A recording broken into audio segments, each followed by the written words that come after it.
आपल्या Marathi चित्रपटसृष्टीमध्ये survival thriller हा असा एक जॉनर आहे जो खूप कमी वेळा एक्सप्लोर झाला आहे आणि हीच गोष्ट प्रसाद ओक यांनी एका इंटरव्ह्यूमध्ये बोलून दाखवली होती। त्याच गोष्टींना अनुसरून प्रसाद ओक यांनी एक चित्रपट आणलाय ज्याचं नाव आहे सुशीला सुजित।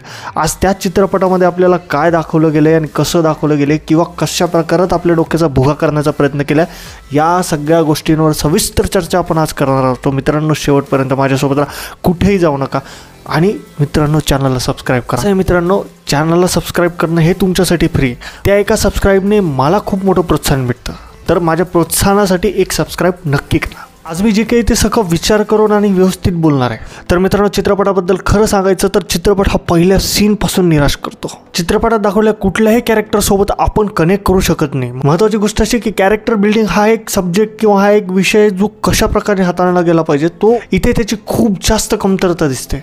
एका इंटरव्ह्यूमध्ये प्रसाद दादा बोलले होते की आपल्या मराठी चित्रपटसृष्टीमध्ये सर्वायवल थ्रिलर जास्त बनत नाही। ते अगदी बरोबर बोलले होते, कारण सर्वायवल थ्रिलर चित्रपट आपल्या मराठी चित्रपटसृष्टीत बनला तर तो हा असाच बनतो, निव्वळ आणि निव्वळ कचरा। चित्रपटामध्ये ना स्टोरीशी कनेक्ट लागतो, ना कॅरेक्टर बिल्डिंग व्यवस्थित आहे, ना व्यवस्थित कॅरेक्टर इंट्रोडक्शन आहे, ना चित्रपटाची सुरुवात व्यवस्थित आहे, कुठे चित्रपटाची गाडी रुळावर येत नाही। तुम्ही सगळे म्हणताल की मी इतकं डीपली जाऊन का बोलतोय, तर याची कारणं सुद्धा आहेत आणि त्या कारणांचे मी उदाहरणं सहित स्पष्टीकरण तुम्हाला आज देणार आणि सोबतच पुढे मी या चित्रपटातला एकमेव पॉझिटिव्ह पॉईंट सुद्धा सांगणार आहे, तर तो ऐकण्यासाठी तर नक्की म्हणजे आवर्जून माझ्यासोबत राहा। नमस्कार मित्रांनो, माझं नाव रवींद्र आणि आपण सगळे पाहताय आपलं लाडकं यूट्यूब चॅनल रचनापुत्र रवींद्र। आता कथा थोडक्यात सांगतो। सुशीला म्हणजे सोनाली कुलकर्णी आणि रमाकांत या दोघांचं लग्न झालेलं असतं आणि ते 15 वर्षापासून सुखी संसार करत असतात। पण एक दिवस काय होतं, त्यांचा शॉवर बिघडतो आणि त्यासाठी ते एक प्लंबरला बोलवतात। आता तो प्लंबर येत नाही म्हणून त्यांचा सिनियर तिथे रिपेअर करायला येतो आणि तो त्याचं नाव आहे सुजित। नंतर मग त्या घराचा हवेने दरवाजा लागतो आणि दरवाजा लागल्यानंतर जो काही प्रकार घडतो, जो काही किळसवाणा प्रकार आपल्याला पूर्ण 1.5 तास बघायला भेटतो।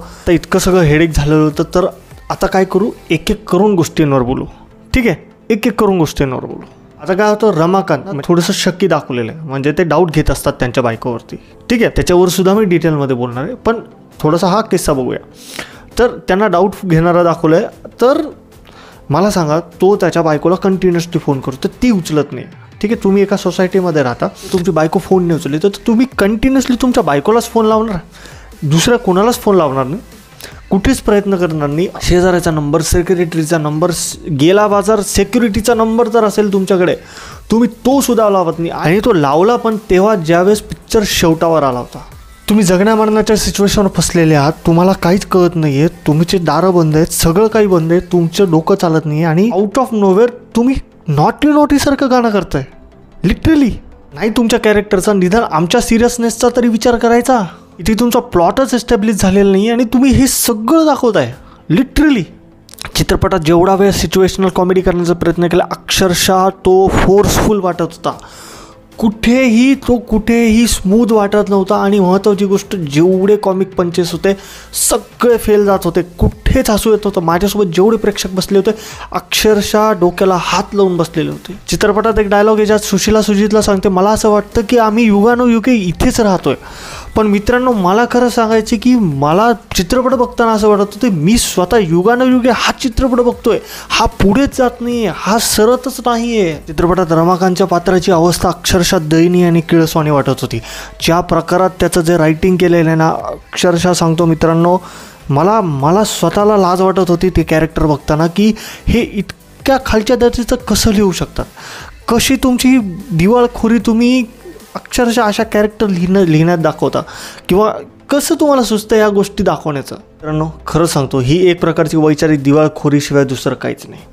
अक्षरशः मला नव्हतं वाटलं, खरंच सांगतो, मी अपेक्षा ठेवल्या नव्हत्या, पण हा एवढा वाईट राहील चित्रपट किंवा यासोबतचा एक्सपिरियन्स माझा एवढा वाईट राहील हे मला वाटलं नव्हतं। तुम्ही सुरुवात चांगली करण्याचा प्रयत्न केला, तो तिथे फसला, त्यानंतर तुम्ही त्या गोष्टी कंट्रोल करू शकत होते पण त्या तुम्ही करू शकले नाही।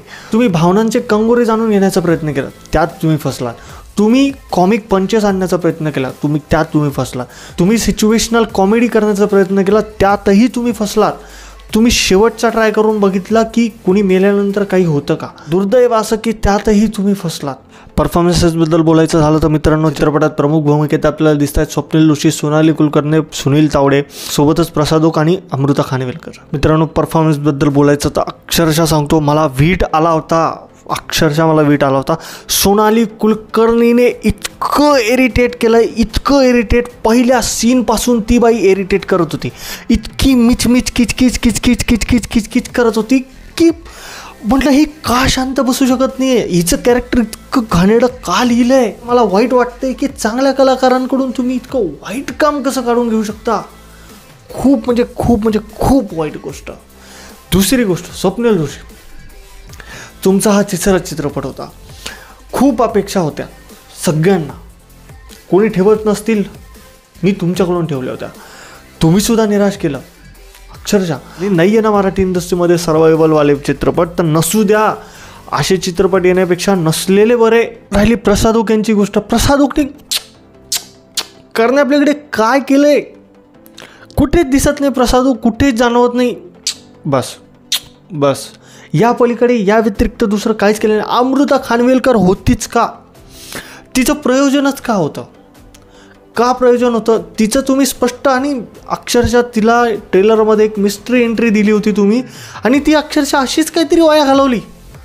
झिप लावल्यासारखं एकदम आली आणि गेली सुद्धा. किती वाईट गोष्ट आहे, किती दयनीय अवस्था आहे. तुम्ही दिवाळखोरी दाखवताय, अक्षरशः दिवाळखोरी. यानंतर ना असे प्रयत्न चुकूनही करू नका आणि आमच्या डोक्याला वैताग देण्याचा प्रयत्न चुकूनही करू नका, विनंती आहे. दिग्दर्शक आहेत प्रसाद ओक. हिरकणी, कच्चा लिंबू यासारखे चित्रपट बनवणारा दिग्दर्शक हा अशा प्रकारचा चित्रपट बनवू शकतो. तुम्ही काहीतरी विचार केला असेल चित्रपट बनवताना, मान्य आहे, तुम्ही तो लिहून काढला असेल, पण तो तुम्ही उतरवू शकले नाही. तुम्ही तो स्क्रीनवरती त्याप्रमाणे उतरवू शकले नाही. चित्रपटात एकही मोमेंटला असं वाटलं नाही की मी प्रसाद ओक यांचा चित्रपट बघतोय. हा अक्षरशः कुठल्या तरी सिगरेट डायरेक्टरने बनवलेला चित्रपट बघतोय असं मला जाणवलं. आणि मला माफ करा, मी खरंच खूप हार्श वाटत असेल तुम्हाला तर मला माफ करा, पण माझ्याकडे पर्यायच नाही आहे दुसरा. माझ्याकडे बिलकुल पर्याय नाही. आणि खरंच माझी विनंती आहे, प्रसाद दादा चित्रपट चांगले करा कृपया. तुमच्याकडूनच अपेक्षा ठेवू शकतो आम्ही. जर तुम्ही असे चित्रपट करायला लागलात ना तर धन्य आहे आणि कल्याण मराठी चित्रपटसृष्टीचं. तर ओव्हरऑल सुशीला सुजित या चित्रपटाबद्दल सांगायचं झालं तर चित्रपट हा इतका वाह्यात, वाचाळ आणि अक्षरशः डोक्याला वैताग आणणारा चित्रपट झाला आहे. मी सांगतो चित्रपट 1.5 तासाचा आहे, पण खूप जास्त वैताग दिला आहे. माझ्या श्वास घेण्याच्या प्रक्रियेवरून तुम्हाला जाणवलं असेल की चित्रपट कसा आहे. मी काहीच सांगू शकत नाही. यामध्ये मला एकही गोष्ट अशी वाटली नाही की चित्रपटाबद्दल सांगायची. अरे हां, एक गोष्ट बाकी आहे सांगायची. ती गोष्ट अशी आहे, या चित्रपटात एकच पॉझिटिव्ह पॉईंट आहे, एकमेव पॉझिटिव्ह पॉईंट आहे, तो म्हणजे या चित्रपटाचा रन टाईम. तो म्हणजे एकमेव 1.5 तास. काय होतं ना की ते 1.5 ताससुद्धा तुम्हाला अक्षरशः खायला उठतात. पण नशीब हा 1.5 तासाचाच बनवला आहे पिक्चर. 2.5 तासाचा बनवला असताना तर जीव खाल्ला असता. तर मित्रांनो, व्हिडिओला जास्तीत जास्त लाईक करा, जास्तीत जास्त शेअर करा आणि सोबतच जास्तीत जास्त कमेंट करा. आणि मित्रांनो, जर चॅनलला सबस्क्राईब केलं नसेल तर आवर्जून आणि सगळ्यात आधी चॅनलला सबस्क्राईब करा. तर मित्रांनो, भेटूया पुढच्याच येणाऱ्या अशाच एका चांगल्या व्हिडिओमध्ये. तुर्तास धन्यवाद, काळजी घ्या.